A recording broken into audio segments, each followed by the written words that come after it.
Марковите кули, манастирот Свети Архангел Михаил, како и Дабничкиот појас над Прилеп, каде вчера во доцните попладневни часови избувна пожар, од рано утрово се безбедни.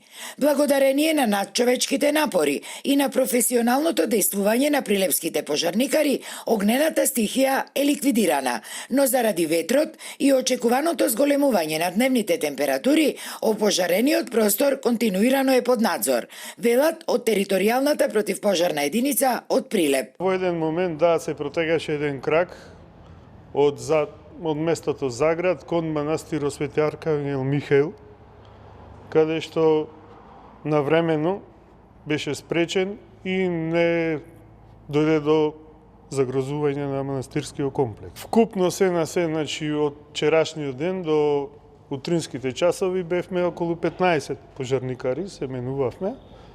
Од местното население имаше 5-6 души, кои што ни кажуваа во ноќните сатови некои локални патчина, кои што беа тешко да се откријат, а пожарот беше стварно многу силен, пропратен со чати.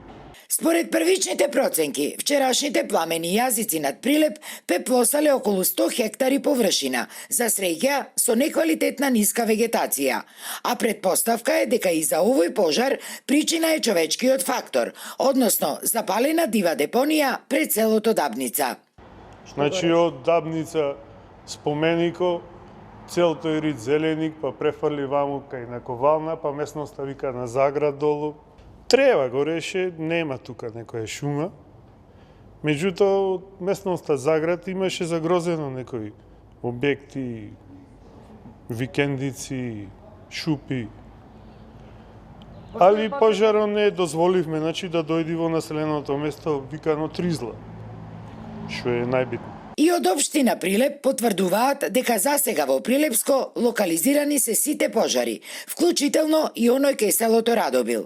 Единствено, денеска послаб и не толку опасен пожар имало во правец на манастирот Трескавец. Единствена мала опасност постои уште кај манастирот Трескавец, односно има мал пожар, но тој е активен, но сепак се држи под контрола, има дежурни екипи. Сакам да упатам еден апел до граѓаните на општина Прилеп, посебно до тие предели таму, да не се однесуваат несовесно и да не ги палат тревите, затоа што тоа представува огромна опасност по населението на целиот град. Воспротивно, Министерството за внатрешни работи ќе биде примарано да преземе мерки и да ги санкционира таквите луѓе доколку истите бидат пронајдени.